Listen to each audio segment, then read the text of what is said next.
Al-Iman TV, sarana penyubur keimanan. Assalamualaikum warahmatullahi wabarakatuh. Innal hamdalillah nahmaduhu wa nasta'inuhu wa nastaghfiruh wa na'udzu billahi min shururi anfusina wa min sayyiati a'malina. May yahdihillahu fala mudilla lahu wa man yudlil fala hadiya lahu. Wa asyhadu an la ilaha illallah wahdahu la syarika lahu wa asyhadu anna Muhammadan abduhu wa rasuluh. Ya ayyuhalladzina amanu taqullaha haqqa tuqatih wa la tamutunna illa wa antum muslimun. Ya ayyuhan nasu taqu rabbakumul ladzi khalaqakum min nafsin wahidah wa khalaqa minha zawjaha wa batha minhuma rijalan katsiran wa nisaa'a wattaqullaha alladzi tasaaluna bihi wal arham innallaha kana 'alaikum raqiba. Ya ayyuhalladzina amanu taqullaha wa qulu qawlan sadida yuslih lakum a'malakum wa yaghfir lakum dhunubakum wa man yuti'illaha wa rasulahu faqad faza fawzan 'azima. Amma ba'd. Kaum muslimin dan kaum muslimat, para pemirsa dan para pendengar radio dan televisi Roja dimanapun Anda berada, semoga senantiasa dirahmati Allah Subhanahu wa Ta'ala, dilindungi dan diberikan keberkahan dalam semua aktivitas yang dilakukan.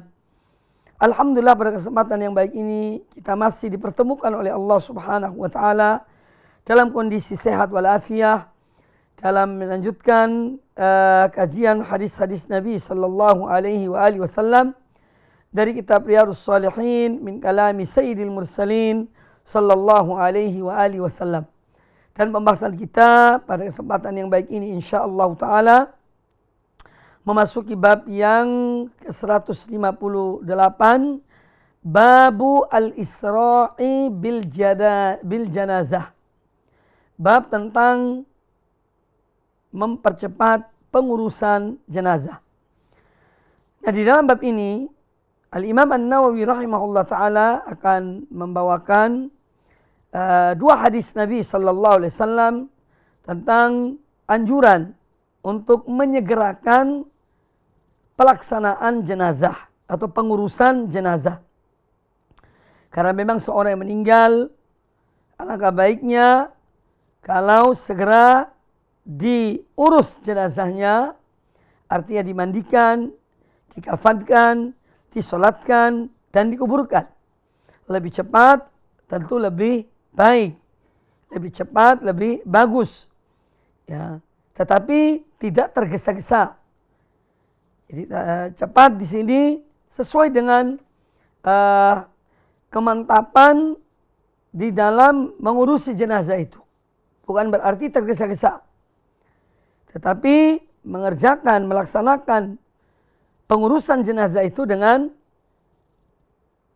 tertib, dengan tenang, dengan baik, dan sempurna, ya, kemudian dikuburkan, ya, jenazah tersebut.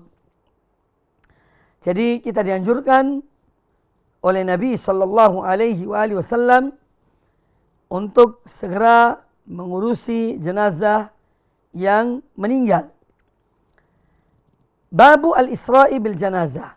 Bab tentang bersegera mempercepat untuk mengurus jenazah. Dua hadis yang dibawakan oleh An-Nawawi rahimahullah ta'ala. Yang pertama, qala rahimahullah, beliau rahimahullah berkata, An Abi Hurairah radhiyallahu anhu anin Nabi sallallahu alaihi wasallam qala. Dari Abu Hurairah radhiyallahu anhu, beliau berkata, dari Nabi sallallahu alaihi wasallam bersabda, asri'u bil janazati. Segeralah kalian mengurusi jenazah. Tentu pengurusan jenazah di sini ya 4 hal yang kita ketahui, yaitu memandikan, mengkafankan, mensolatkan, dan menguburkan. Asri'u bil janazah, bersegeralah kalian mengurusi jenazah. Fa in taku salihatan, karena jika seandainya jenazah tersebut seorang yang salihah, Ini mayat yang soleh atau soleha. Fa khairun tuqaddimunaha ilaih. Berarti kalian telah memberikan satu kebaikan, mempercepat satu kebaikan untuk jenazah tersebut. Wa in taku siwa dzalika. Namun jika mayat itu selain orang yang soleh atau soleha, fasyarrun tad'unahu an riqabikum. Berarti juga kalian telah meletakkan sesuatu yang jelek dari pundak-pundak kalian. Hadis ini muttafaqun alaih, dikeluarkan oleh Imam Bukhari dan Imam Muslim. Wa fi riwayatin li Muslimin, dan dalam suatu riwayat, dalam satu redaksi yang diriwayatkan oleh Imam Muslim, fa khairun tuqaddimunaha alaihi. Berarti dengan kalian mempercepat jenazah yang baik, yang soleh itu, kalian telah mempercepat dia untuk memberikan satu kebaikan, ya, yang dia akan menerima dari Allah Subhanahu wa ta'ala.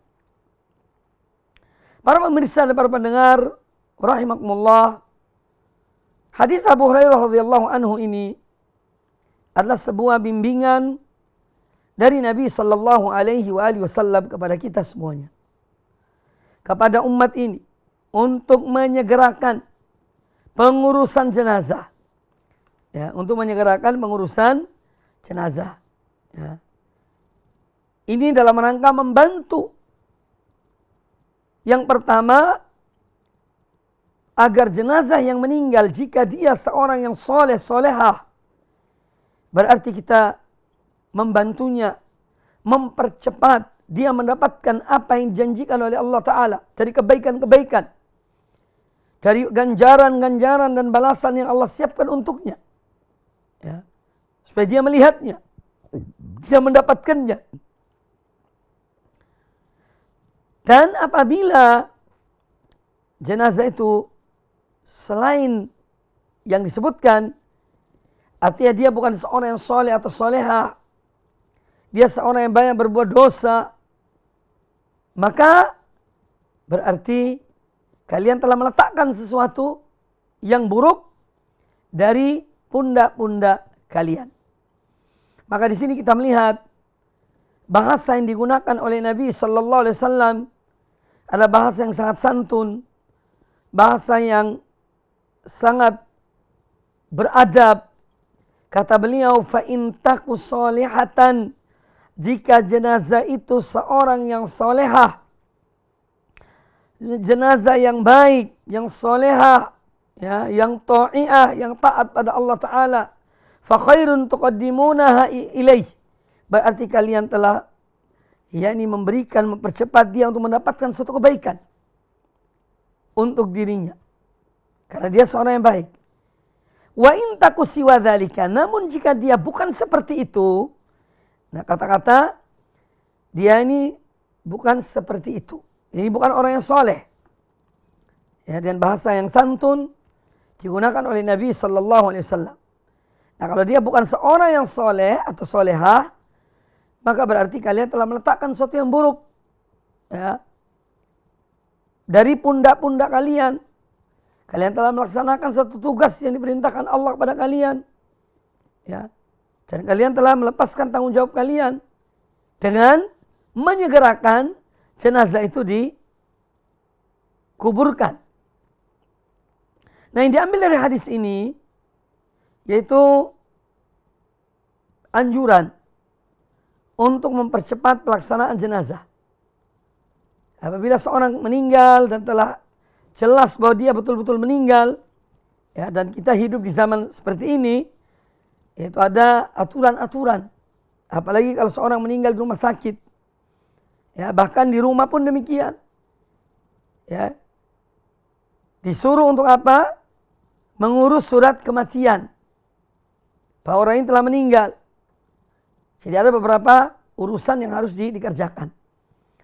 Kalau zaman Nabi SAW tentu lebih sederhana. Begitu mendengar berita seorang sahabat atau seseorang meninggal dari kalangan sahabat, langsung mereka, ya, menggali kuburnya, yang lain mengurusi jenazahnya, kemudian dikuburkan. Tetapi kita hidup di zaman yang banyak aturannya. Dan memang itu konsekuensi dari kehidupan di masa yang memang banyak aturannya. Ada surat kematian, nanti datang ke orang yang bertugas memegang atau yang memberi izin untuk menggali kubur, kemudian menghubungi orang yang menggali kubur, dan seterusnya. Ya, nah, maka disegerakan, jangan diperlambat. Ya, disegerakan supaya urusan-urusan itu segera selesai dan jenazah itu juga segera dikuburkan. Pertanyaan, apakah boleh menunggu seseorang yang keluarga orang yang meninggal itu, mungkin anaknya atau istrinya atau suaminya yang mungkin bertepatan dengan kematiannya, dia tidak berada di tempat. Ya, jawabannya boleh. Selama itu tidak melampaui, ya, dan itu ada pada batas-batas syar'i, ya maka tidak mengapa. Ya. Misalnya seorang ayah meninggal, anaknya berada di Jakarta, kemudian diberitahukan, anaknya segera mengurus tiket dan lain sebagainya. Kemudian dia terbang, artinya ke tempat jenazah ayahnya. Maka ini hal yang tidak mengapa, intinya selama tidak tidak melampaui batas, ya. Karena apa? Karena memang anak pun punya hak, ya, untuk dia melihat, untuk dia menguburkan jenazah orang tuanya atau memandikannya. Jadi selama hal itu wajar, maka insya Allah tidak mengapa. Tetapi kalau anak itu atau keluarganya meridhoi, ya, dan dia mengatakan misalnya silahkan segera diurus jenazahnya, ya, tidak mengapa. Saya bertemu atau tidak dengan jenazahnya itu tidak mengapa. Ya, silahkan disegerakan. Itu pun lebih baik. Itu pun lebih baik. Maka ini hal-hal yang juga diperhatikan oleh Islam. Ya, diperhatikan oleh Islam. Tapi intinya bahwa bersegera di dalam melaksanakan atau mengurusi jenazah. Kemudian kita dianjurkan pula, ya, dalam mengantar jenazah itu, membawa jenazah itu dalam melangkah tidak terlalu cepat dan tidak pula terlalu lambat. Yang sewajarnya. Kadang-kadang kita menyaksikan ada orang meninggal, kemudian diangkat jenazahnya, dipikul, ya, ke kuburan. Itu sampai terkadang itu seakan-akan mereka yang mengangkat jenazah itu berlari-lari. Nah, ini pun tidak benar. Ya. Jadi yang sewajarnya. Tidak terlalu lambat satu persatu langkahnya. Juga tidak tergesa-gesa. Tetapi yang sewajarnya. Ini yang disebut oleh para ulama. Bainal isra wal ibta'. Jadi wasat, menengah. Cepat, tidak tergesa-gesa sampai mungkin berlari menghantar jenazah itu, dan tidak pula terlambat, tidak pula lambat. Tapi yang sewajarnya. Kemudian termasuk hal yang dimakruhkan ketika menghantarkan jenazah dengan tergesa-gesa. Sampai seakan-akan berlari membawa jenazah itu, memikul jenazah tersebut. Ini pun tidak dibenarkan. Ya, artinya termasuk hal yang dimakruhkan, termasuk hal yang dimakruhkan. Maka di sini pentingnya kita mempelajari, ya, masalah-masalah seperti ini, masalah-masalah ibadah, ya, yang sering kita lakukan, ya.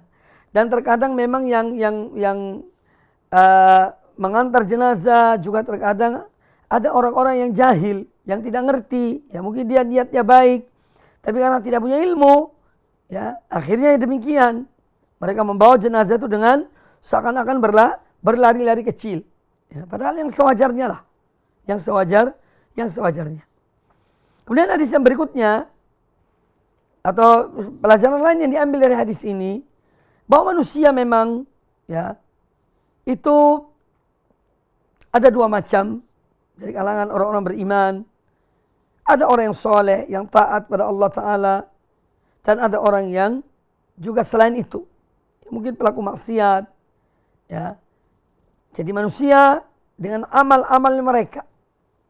Oleh karena itu seorang hendaknya memperbaiki amalnya, bertobat pada Allah Subhanahu wa taala sehingga dia mendapatkan hidayah, mendapatkan taufik dari Allah Subhanahu wa taala yang sampai pada akhirnya untuk apa? Dia mendapatkan husnul khotimah, mati dengan baik, ya, yang mana mati dengan baik ini adalah menjadi sesuatu yang menjadi idaman bagi seorang muslim dan muslimah.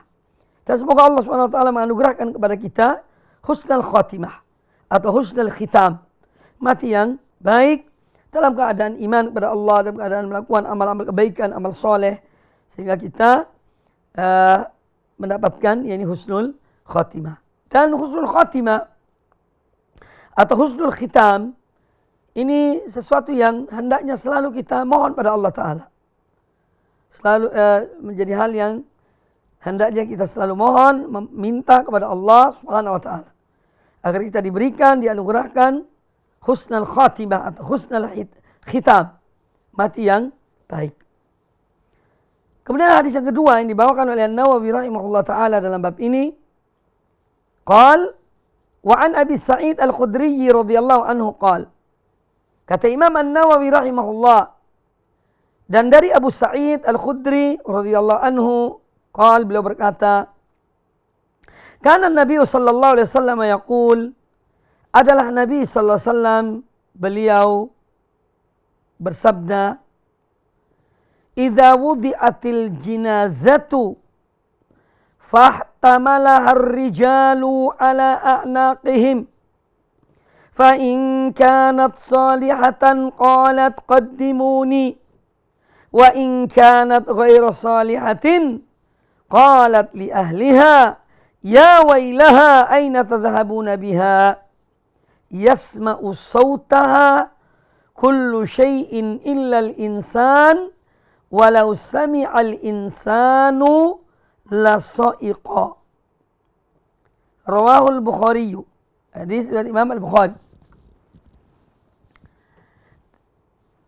Nabi sallallahu alaihi wasallam bersabda, idza wudi'atil janazatu, apabila jenazah diletakkan ya di keranda setelah dimandikan, dikafankan, disolatkan, ya, idza wudi'atil janazah, kemudian diletakkan di keranda, fahtamalah ar-rijalu ala anaqihim, lalu orang-orang mengangkatnya, memikulnya di atas pundak-pundak mereka, fa idza kanat solihatan, apabila jenazah itu jenazah yang solehah, orang yang soleh atau solehah yang baik, qalat qaddimuni, maka dia mengatakan segerakanlah aku, ya, yani segerakanlah aku, percepatkanlah aku.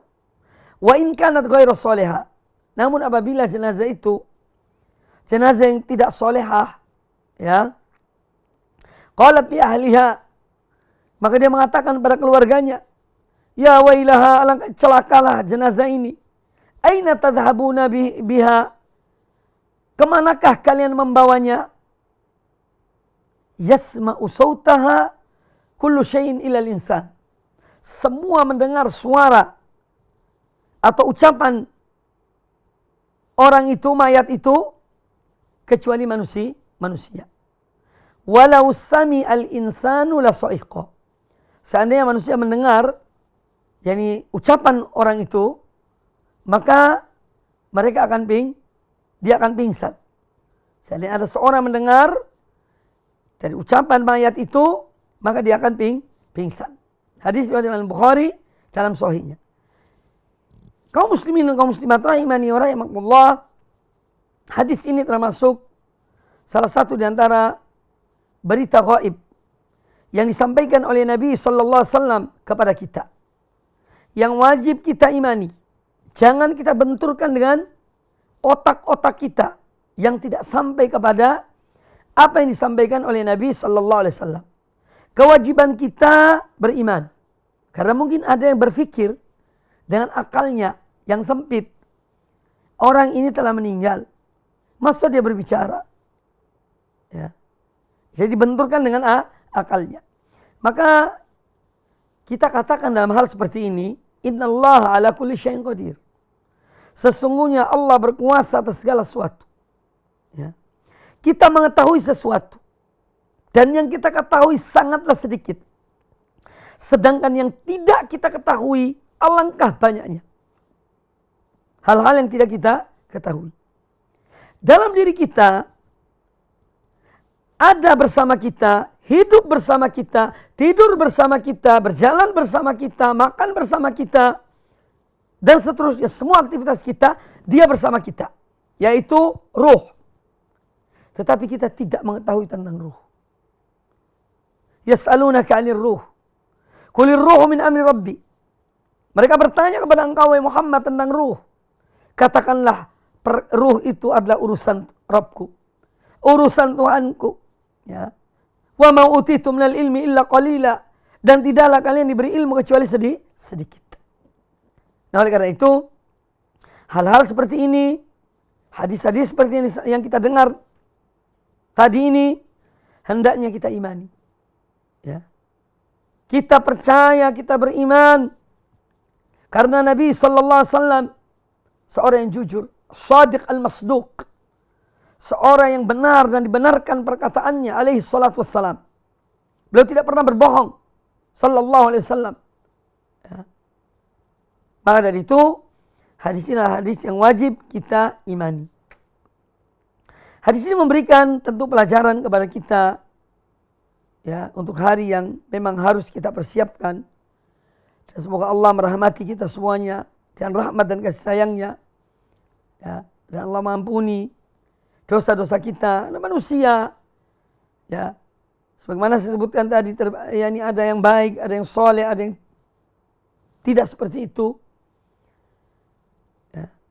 Dan yang maha mengetahui tentang diri kita, ya, manusia ini adalah hanya Allah subhanahu wa ta'ala. Hanya Allah subhanahu wa ta'ala. Maka dari itu, Nabi SAW memberitahukan tentang jenazah.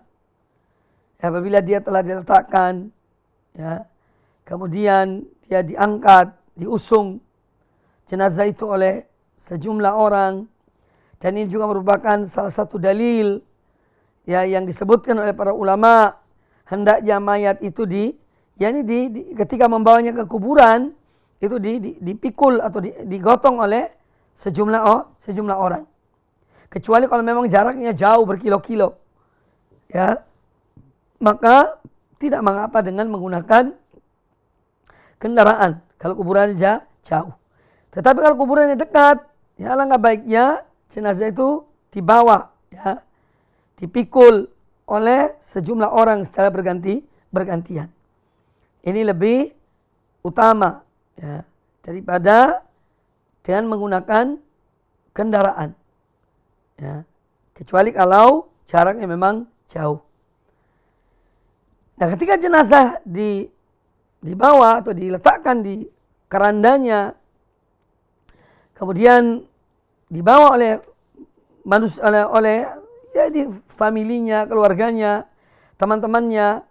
Nah, jika mayat ini orang yang baik, yang soleha, dia menyuruh untuk segera, ya, untuk disegerakan, jangan diperlambat. Ya. Tetapi kalau dia selain itu, maka dia menyumpah dirinya sendiri. Ya, mengatakan celaka, ya wailaha, alangkah celakanya mayat ini. Aina tadhhabuna biha? Kemana kalian membawanya? Kemana kalian membawanya? Nah, ucapan ini didengar, suaranya didengar oleh segala sesuatu kecuali manusia. Subhanallah. Dan ini ada hikmahnya. Karena apa kata Nabi SAW? Walau sami al-insanu la so'iq. Seandainya manusia mendengarnya, maka dia akan pingsan. Ya. Dan mungkin tidak akan mau menguburkan jenazah itu. Nah, ini hal-hal yang wajib kita imani. Dan tidak sekedar kita mengimaninya, Tetapi lebih dari itu, marilah kita menanamkan kesadaran dalam diri kita untuk mempersiapkan suatu hari, ya, yang kita akan diusung, dibawa ke kuburan, ya, dan bertaubat pada Allah Ta'ala, dan memperbanyak istighfar, minta ampun pada Allah Ta'ala, dan memperbanyak amal-amal kebaikan, amal-amal kebajikan, ya, dalam rangka mempersiapkan hari yang seorang tidak tahu tentang keadaan dirinya di hari itu. Ya. Makanya seorang mukmin selalu berharap pada Allah. Di satu sisi dia takut pada Allah Ta'ala, di sisi lain dia terus berharap kepada Allah Subhanahu Wa Ta'ala. Dan harapannya itu diwujudkan dengan amal perbuatan, dengan bertobat dan beristighfar, dengan memperbanyak amal-amal kebaikan, amal-amal soleh, memperbanyak, salah satunya amal yang utama adalah memberikan sedekah, memperbanyak memberi sedekah, ya. Dengan harapan mendapatkan ampunan Allah Subhanahu Wa Ta'ala. Jadi hadis ini pelajaran penting bagi kita. Dan Nabi SAW menyampaikan hadis ini sebagai peringatan bagi umatnya untuk mempersiapkan diri mereka untuk hari yang pasti mereka akan mengalaminya, ya, cepat atau lambat, siap atau tidak, rela atau tidak rela, hari itu akan datang. Maka dengan rahmat Allah Azza wa Jalla dan kasih sayangnya, seorang hamba mengharapkan ampunan Allah, seorang hamba mengharapkan ridho Allah Subhanahu wa Ta'ala. Maka hadis ini juga menguatkan hadis sebelumnya. Artinya supaya mempercepat pelaksanaan jenazah, mempercepat mengurusi jenazah kalau sudah meninggal. Jangan diperlambat, ya, jangan ditunda-tunda, ya. Tapi segera diurus jenazahnya dan dikuburkan. Kemudian bab yang berikutnya masih berkaitan dengan Kitabul Janaiz, hal-hal yang berkaitan dengan pelaksanaan jenazah. Qala al-Imam An-Nawawi rahimahullah ta'ala, An-Nawawi rahimahullah berkata, babu ta'jili qada'id dain 'anil mayyit wal mubadarah ila tajhizihi illa an yamuta fuja'atan fayutrak hatta yutayaqqan mautuhu. Babu ta'jili qada'id dain 'anil mayyit.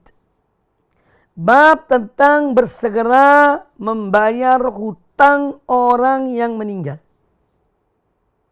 Wal mubadarah ila tajhizihi, dan segera mengurus jenazahnya, illa an yamuta fujaatan, kecuali kalau dia mati mendadak.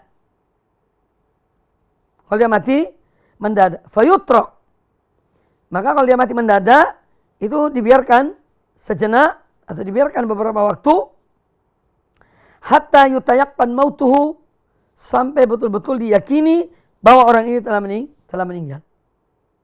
Ya. Makanya di antara hikmah kita di zaman kita ini, itu ada surat dari dokter bahwa fulan telah meninggal. Ini dari ahlinya. Ini untuk meyakinkan betul-betul bahwa orang ini telah meninggal. Meskipun kita mungkin lihat dan tahu bahwa ini orang telah meninggal, ya. Tapi aturan di zaman kita ini dengan surat dari dokter misalnya. Nah, bab ini akan menjelaskan kepada kita tentang hal yang berkaitan dengan jenazah, yaitu masalah hutang piutang. Hutang piutang ini sesuatu yang tidak boleh digampangkan dan diringan-ringankan. Masalah hutang ini terbawa sampai di akhirat kalau seorang tidak membayar hutangnya. Dan oleh karena itu jangan gampangkan masalah hutang. Kita hidup di zaman seperti ini, banyak kita jumpai sebagian dari kaum muslimin yang meremehkan masalah hutang piutang, menggampangkan masalah hutang piutang. Ya, ini satu hal yang sangat berbahaya. Karena hutang itu berkaitan dengan hak manusia. Kalau dia bebaskan, dia maafkan, alhamdulillah. Tetapi kalau tidak, maka akan dituntut sampai di akhirat kelak. Dituntut. Dan orang yang berhutang itu akan membayar hutangnya di akhirat, tetapi bukan dengan duit lagi. Dengan amal solehnya. Kalau dia tidak mempunyai amal soleh, maka dosa orang yang dihutang, orang yang memberi hutang padanya itu, dosanya dipikulkan kepada orang yang berhutang. Maka dari itu jangan gampangkan masalah hutang piutang. Ya. Seorang hidup sederhana, hidup apa adanya, lebih baik. Ya. Daripada dia hidup bermewah-mewahan, tetapi hutang sana hutang sini, gali lubang tutup lubang. Untuk apa hidup seperti itu? Sengsara. Jadilah hamba Allah yang bersyukur pada Allah Ta'ala. Hidup apa adanya. Mensyukuri nikmat Allah. Ya. Dan terkadang orang itu hutang bukan untuk suatu kebutuhan yang primer. Kebutuhannya itu hanya pelengkap. Ya. Sekedar untuk memperindah rumahnya atau apanya lah. Ya. Dengan cara berhutang. Padahal rumahnya bagus. Ya. Tetapi karena hawa nafsu, ingin dipuji orang, ingin disanjung manusia, ingin dikatakan mewah, hebat hidupnya. Akhirnya dengan berhutang. Untuk apa? Ya. Hidupnya sementara. Maka marilah menjadi hamba-hamba Allah yang selalu bersyukur pada Allah Ta'ala dengan apa yang Allah berikan. Dan bersabar dengan apa yang kita dicoba oleh Allah Ta'ala. Ya. La in syakartum la azidannakum. Jika kalian bersyukur, aku akan menambah kalian. Wa la in kafartum inna adzabi lasyadid. Tetapi jika kalian kufur, maka sungguhnya azabku adalah azab yang pedih. Ini bimbingan, tuntunan Al-Quranul Karim. Agar seorang hamba menjadi hamba yang banyak bersyukur kepada Allah Subhanahu wa Ta'ala. Nah, bab yang dibahas oleh An-Nawawi, dibawakan oleh An-Nawawi dalam bab ini, yaitu ta'jil qadha'iddin. Ta'jil itu mempercepat, menyegerakan, ya, untuk melunasi hutang seorang mayat. Kalau dia meninggal, dia punya hutang. Dan di sini pentingnya seorang itu mencatat hutangnya. Ya. Mencatat hutangnya. Beritahukan kepada anak-anaknya, kepada ahli warisnya. Ya. Supaya mereka tahu bahwa dia punya hutang di fulan sekian. Fulan sekian. Agar dia hidup, mereka hidup, atau dia hidup dengan baik dan mati dengan baik. Jangan menyembunyikan hutang. Akhirnya memberatkan kepada orang lain, kepada ahli warisnya. Ya. Maka di sini pentingnya menulis, yaitu mencatat apabila dia mempunyai hutang. Ya. Hadis yang dibawakan oleh An-Nawawi rahimahullah ta'ala, yang pertama adalah hadis riwayat Imam At-Tirmidzi an Abi Hurairah radhiyallahu anhu, dari Abu Hurairah radhiyallahu anhu, beliau berkata, anin Nabi sallallahu alaihi wasallam qaal, dari Nabi sallallahu alaihi wasallam beliau bersabda, nafsul mu'mini mu'allaqatun bidainihi hatta yuqda anhu. Jiwa seorang mukmin itu tergadai. Tergadai atau tertahan oleh hutangnya. Hingga dilunasi hutangnya. Hadis yang baik sanadnya juga dikeluarkan diriwayatkan Imam Ahmad bin Hanbal rahimahullah ta'ala. Nah, hadis ini memberikan kepada kita pelajaran dan sekaligus ini merupakan peringatan dari Nabi sallallahu alaihi wasallam tentang jiwa seorang mukmin. Ya, kalau seorang itu meninggal, jiwanya tertahan, ya, tergadai oleh hutangnya sampai hutangnya dibayar. Sampai hutangnya dilunasi. Ya, maka dari itu kembali kepada apa yang saya ucapkan tadi, jangan menggampangkan, jangan meremehkan masalah hutang piutang. Ya. Jangan sampai menggampangkan masalah hutang piutang. Ya. Karena jiwa seorang mukmin mu'allaqah, tergantung. Ya. Tergadai artinya. Tertahan oleh hutangnya sampai hutangnya dilunasi. Nah, ini juga bimbingan dari Nabi sallallahu alaihi wasallam. Tentu kalau seorang membayar hutangnya di saat dia hidup itu lebih utama. Sehingga ketika meninggal sudah tidak punya hutang. Ya.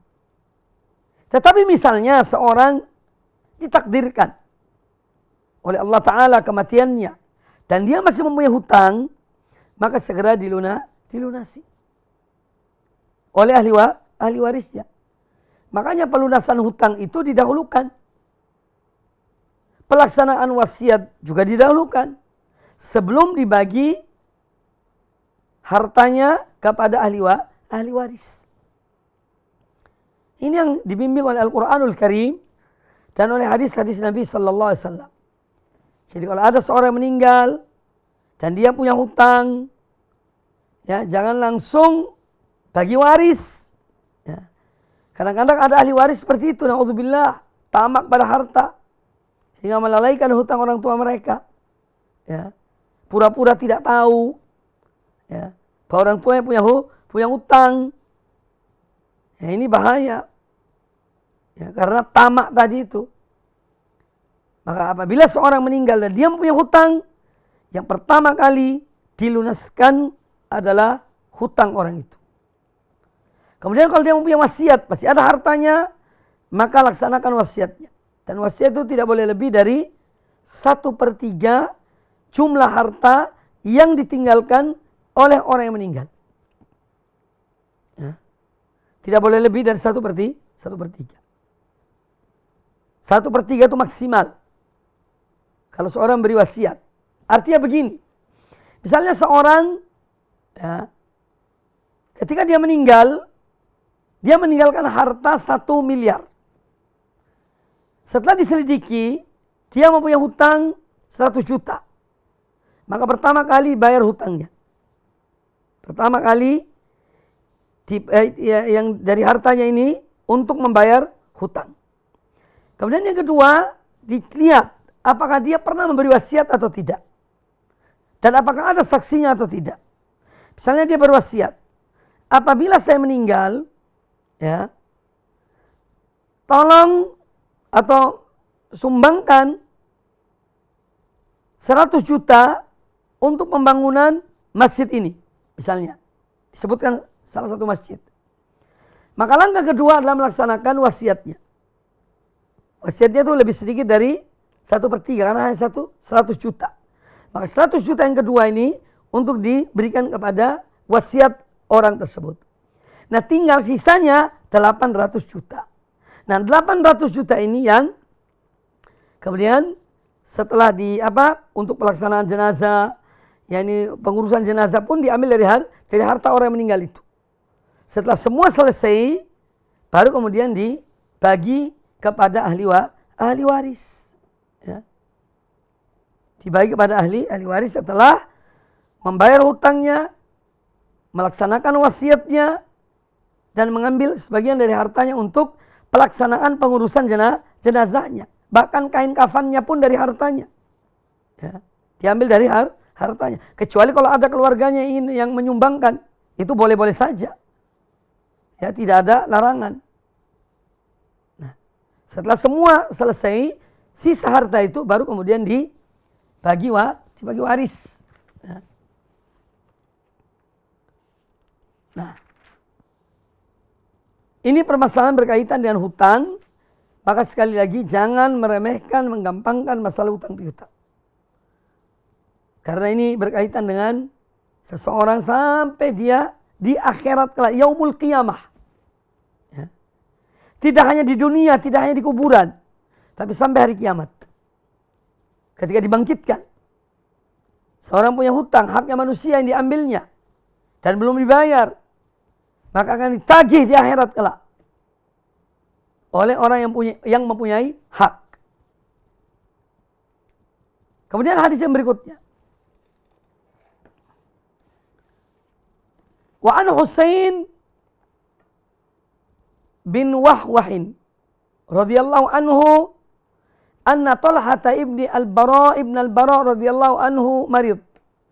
Dari Al-Husain bin Wahwah radhiyallahu anhu, beliau berkata, anna Talhah ibn al-Bara radhiyallahu anhu marida. Bahwasanya Talhah ibnul Bara pernah sakit. Fa'atahu Nabi sallallahu alaihi wasallam ya'uduh. Maka datanglah Nabi sallallahu alaihi wasallam menjenguk beliau. Menjenguk Talhah ibnu al-Bara. Faqal, maka kata beliau Nabi SAW, inni la ura Talhata illa qad hadatha fihi al-maut. Aku tidak melihat Talhah ini kecuali yakni sudah menjelang kematiannya. Fa'adhinuni bihi wa ajilu bihi. Maka kalau dia telah meninggal, ya, supaya disegerakan pelaksanaan jenazahnya. Fa innahu la yanbaghi li jifati muslimin an tuhbasa baina dhahrani ahlihi, karena tidak sepatutnya bagi mayat seorang mukmin muslim itu ditahan di tengah-tengah keluarganya. Artinya juga hadis ini meskipun dhaif, hadis riwayat Imam Abi Daud dan didhaifkan oleh ulama-ulama hadis yang meneliti hadis ini, namun inti dari hadis ini adalah menyegerakan pelaksanaan jenazah. Jangan menunda-nunda. Kemudian bab yang berikutnya, babu al-mau'idhati indal qabr. Bab tentang memberikan peringatan di kuburan. Ya. Jadi ini salah satu dalil tentang bolehnya berbicara di kuburan untuk hal-hal yang bermanfaat. Ya, ketika kita menguburkan jenazah, maka ada seorang yang mungkin dia menyampaikan nasihat, dia menyampaikan mau'idhah hasanah, peringatan yang baik tentang kematian, tentang perjalanan manusia yang mana dalam kehidupannya akan diakhiri dengan kematian. Kemudian nanti setelah meninggal apa yang terjadi, ya, sampai manusia dibangkitkan di akhirat, di yaumul qiyamah kelak. Nah, ini intinya peringatan-peringatan itu untuk menyadarkan manusia. Karena apa? Akbarul idha al-maut. Sebagaimana dikatakan oleh para ulama, al-mautu akbaru idhatin. Ya. Kematian itu adalah pelajaran yang terbesar. Kematian adalah pelajaran terbesar. Maka dari itu ketika kita menghantarkan jenazah, ya, hendaknya kita mengambil pelajaran dari kejadian itu. Dari kematian itu. Bahwa apa yang dialami oleh orang yang meninggal ini, kita pun akan mengalaminya. Kita pun akan sama dengan orang ini. Yang akan mati. Ya. Itu diantara hikmah ziarah kubur. Ya. Menghantarkan jenazah. Lah yang disayangkan di zaman sekarang ini, menghantarkan jenazah Di sana kita melihat banyak pemandangan-pemandangan yang tidak sepatutnya. Yang mana semestinya menghantarkan jenazah itu untuk mengambil pelajaran dari kematian. Ya. Tetapi terkadang kita mendengar orang-orang berbicara, kadang ada yang berbicara masalah bisnis di kuburan. Ada yang tertawa-tertawa. Subhanallah. Sehingga kurang mengambil pelajaran dari kematian itu. Nah, oleh karena itu, para salaf dahulu, mereka sangat ketat dalam masalah ini. Artinya ketika menghantarkan jenazah, tidak ada yang tertawa-tertawa di kuburan. Bahkan ada orang yang tidak berbicara dengan seseorang karena tertawa di kuburan. Di kalangan salaf dahulu. Nah, inilah pentingnya kita mempelajari adab-adab ketika ziarah ke kuburan. Ketika menghantarkan jenazah. Ya. Dan demikian kita mengamalkan adab-adab itu. Ya. Kita mengamalkan adab-adab tersebut.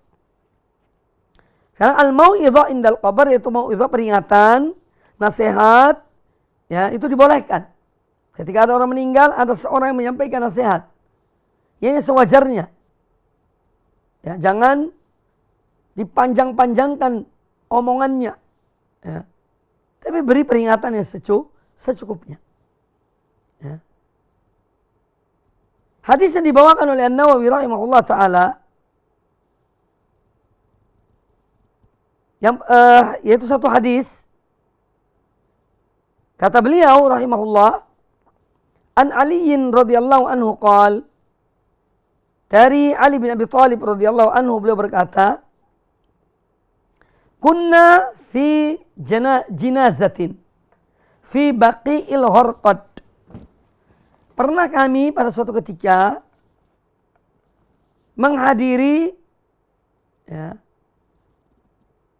jenazah, ini mengantarkan jenazah yang meninggal di Baqi, dikuburkan di Baqi. Fa'atana Rasulullah sallallahu alaihi wasallam faqa'ada. Lalu kemudian datanglah kepada kami, yang dalam menghantarkan jenazah itu Rasulullah SAW. Faqa'ada, lalu beliau duduk. Nabi sallallahu alaihi wasallam, ya, ikut menghantarkan jenazah ini. Sesampainya di kuburan, beliau duduk. Wa qa'adna haulahu, dan kami pun duduk bersama beliau. Melihat Nabi sallallahu alaihi wasallam duduk, maka para sahabat duduk di sekeliling beliau. Wa ma'ahu mihdaratun, beliau ketika itu memegang semacam tongkat. Ya, beliau pakai tongkat yang ada bengkoknya di salah satu ujungnya. Mihdarah. Fanakasa wa ja'ala yankutu bimihdaratihi.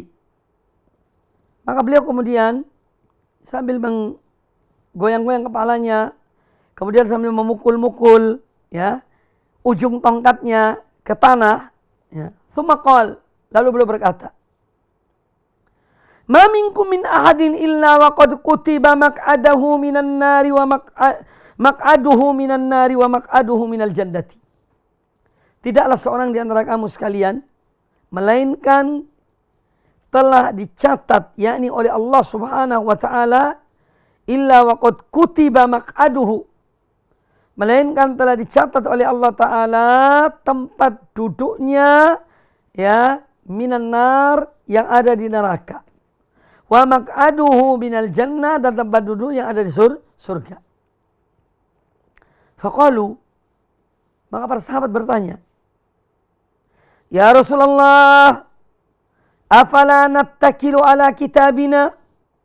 Wahai Rasulullah, mengapa kita bolehkah kita bersandar hanya kepada kitab catatan kami? Karena dikatakan sudah dicatat. Seorang di antara kita sudah dicatat tempatnya di surga, tempatnya di neraka. Maka para sahabat bertanya, wahai Rasulullah, ya,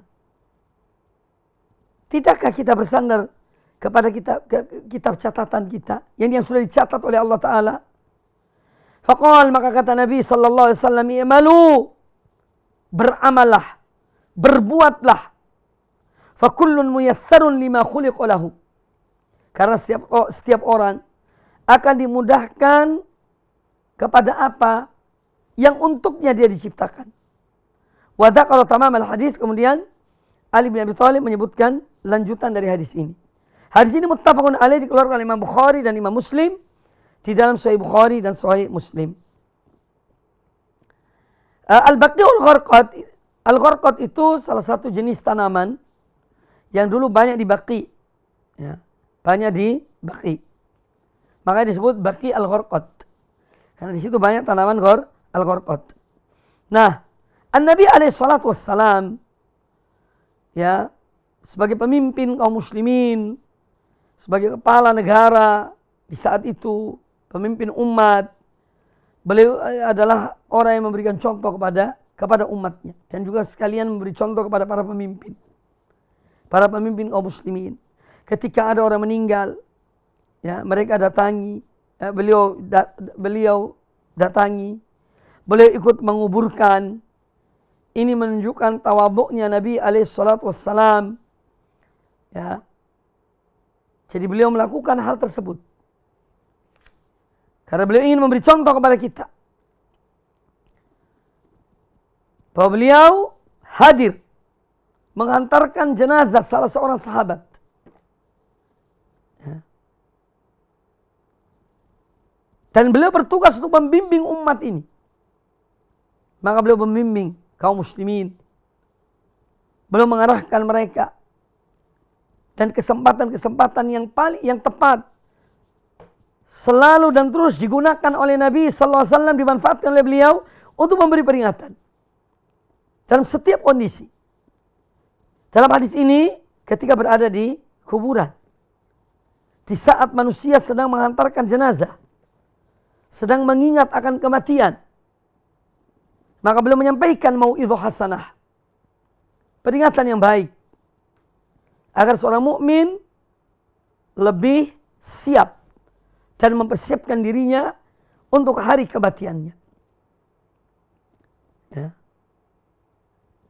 Maka atas dasar ini, dengan hadis ini dan juga ada hadis Al-Bara bin Azib radhiyallahu anhu, itu disebutkan juga bahwa Nabi SAW menyampaikan bagaimana kematian seorang mukmin, bagaimana kematian seorang yang kafir sebagai peringatan, mau'idhah hasanah.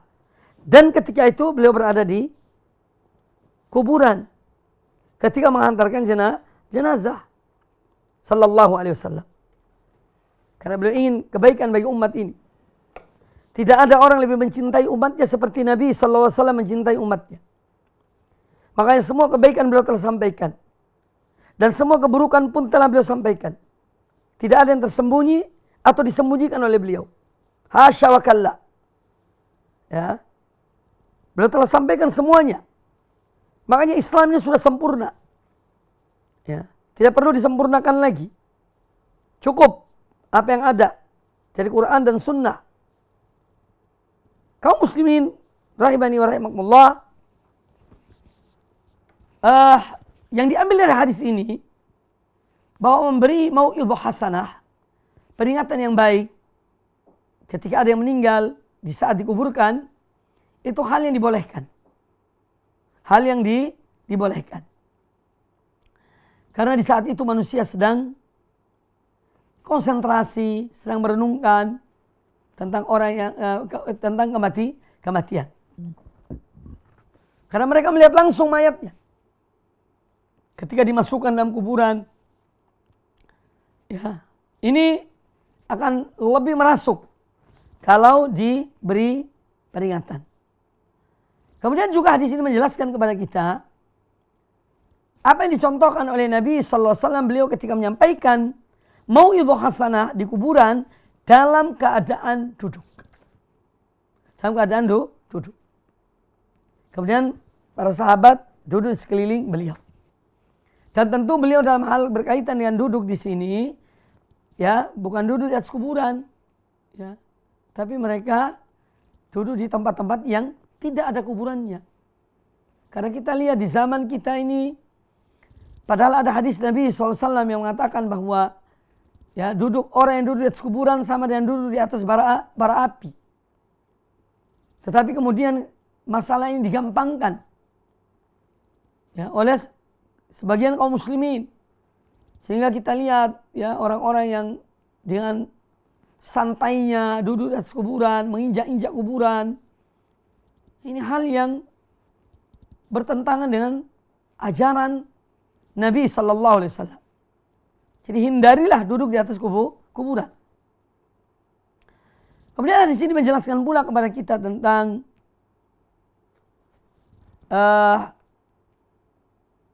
ketetapan Allah Subhanahu wa taala. Takdir Allah Azza wa Jalla. Allah telah menetapkan segala sesuatu. Tetapi kita sebagai hamba Allah yang beriman kepada takdir, ya, tidak boleh kemudian tidak melakukan sebab. Karena kita tidak tahu apa yang Allah takdirkan pada kita. Nah, oleh karena itu kita berusaha, kita beramal, kita berbuat. Sebagaimana yang diperintahkan oleh Nabi SAW kepada para sahabat. Ketika mereka mengatakan, ya Allah, ya Rasulullah, kenapa kita kok tidak bersandar pada takdir saja? Kan sudah dicatat semuanya. Seorang yang di neraka, sudah dicatat dia di neraka. Seorang yang di surga, sudah dicatat dia di surga. Mengapa kita kok tidak bersandar pada takdir saja, pada catatan Allah itu? Kata beliau tidak. I'malu, perbuatlah, beramallah. Ya. Karena setiap orang akan dimudahkan kepada apa yang dia diciptakannya. Jadi kita disuruh beramal karena kita tidak mengetahui apa takdir Allah kepada diri kita. Oleh karena itu kita berbuat. Jangan berpangku tangan. Justru bersungguh-sungguh dalam beramal, dalam berdoa. Ya. Agar kita diselamatkan oleh Allah Ta'ala. Selebihnya serahkan pada Allah Subhanahu wa Ta'ala. Ini pelajaran yang sangat penting berkaitan dengan iman kepada takdir. Jadi iman kepada catatan Allah Subhanahu wa Ta'ala, bahwa Allah telah mencatat segala sesuatu, termasuk ahli surga dan ahli neraka, ini bukan berarti menyuruh kita berpangku tangan, lalu bersandar penuh kepada takdir Allah, tidak. Tetapi kita disuruh beramal dan berbuat. Karena melakukan sebab, ini adalah sesuatu yang diperintahkan oleh syariat Allah. Allah Subhanahu wa Ta'ala Maha Kuasa untuk menjadikan jalan bagi Nabi Musa dan kaumnya menyeberang ke Palestina dari Mesir. Tetapi Allah tidak lakukan hal itu. Allah menyuruh Musa alaihissalam untuk memukul laut itu dengan tongkatnya. Padahal Allah berkuasa. Tanpa menyuruh Musa memukul laut dengan tongkatnya pun Allah berkuasa untuk membuat jalan. Ya. Agar dilewati oleh Bani Israel. Tapi Allah ketika menyuruh Nabi Musa AS untuk memukul dengan tongkatnya ke laut itu, lalu kemudian terbentuklah jalan. Ini untuk memberi pelajaran kepada kita agar kita melakukan sebab. Seorang ingin punya anak, tidak mungkin dia mengatakan, kalau memang Allah takdirkan aku punya anak, maka pasti aku punya anak. Tapi aku tidak mau menikah, aku tidak mau ngumpuli istriku. Ya. Ini orang yang tidak waras dan tidak normal. Ya. Maka dia harus melakukan sebab. Apa sebab untuk mendapatkan anak? Di antaranya dengan menikah. Yaitu dengan menikah. Kemudian mengumpuli istrinya. Tetapi seorang beriman juga tidak boleh dia itu menyandarkan dirinya kepada sebab 100%. Kalau aku sudah melakukan sebab, pasti begini akibatnya. Tidak. Ya. Karena toh banyak orang yang menikah juga ada yang tidak punya anak. Padahal sudah melakukan sebab. Ya. Padahal sudah melakukan sebab. Maka ketika seorang melakukan sebab, yang mana dia diperintahkan oleh agama, Tidak kemudian orang itu disuruh untuk menyandarkan dirinya kepada sebab itu 100%, tidak. Tapi tetap dia kembalikan kepada Allah Subhanahu wa taala. Tetap dia kembalikan kepada Allah Subhanahu wa taala. Selebihnya serahkan pada Allah taala. Yang penting kita sudah melakukan sebab.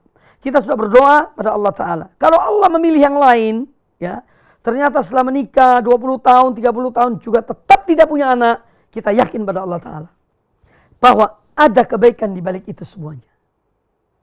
Nah, ini sikap kita sebagai seorang beriman kepada takdir Allah Subhanahu wa taala, ya. Jadi melakukan sebab itu sesuatu yang dianjurkan, diperintahkan oleh agama, tetapi bersandar 100% kepada sebab itu juga tidak dibenarkan. Ya. Kita lakukan sebab, kemudian kita serahkan pada Allah Subhanahu wa taala. Baik kaum muslimin dan kaum muslimat rahimani wa rahimakumullah. Demikian kajian kita pada kesempatan yang baik ini. Semoga Allah Subhanahu wa taala selalu memberikan pada kita ilmu yang bermanfaat dan amal yang soleh, serta istiqamah di atas jalan yang benar, istiqamah di atas tauhid dan sunnah, istiqamah di atas manhaj para salafus soleh, di atas ilmu dan amal. Ya, semoga itu semua diberikan kepada kita, dan kami terus menghimbau terutama kepada diri kami dan kepada setiap yang mendengarkan kajian ini, agar marilah terus kita menuntut ilmu dan kita mengamalkan ilmu yang kita telah dapati dengan sebaik-baiknya. Sedikit diamalkan lebih baik daripada banyak tetapi tidak diamalkan. Dan ilmu itu berkembang, artinya kita harus terus menuntut ilmu. Semakin dalam terhadap satu ilmu, maka ilmu itu semakin luas. Dan Islam agama yang sangat luas, ya, ilmunya.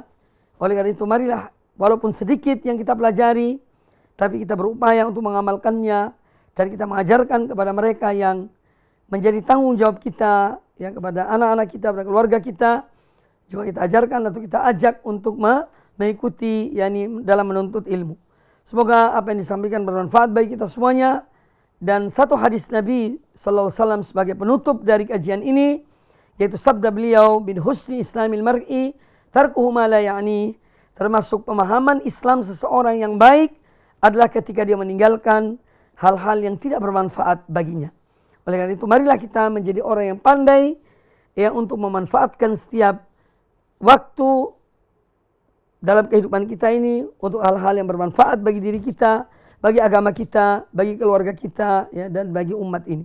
Demikian, lebih kurangnya saya mohon maaf. Aqulu qauli hadza wa jazakumullahu khairan atas perhatian semuanya. Semoga bermanfaat.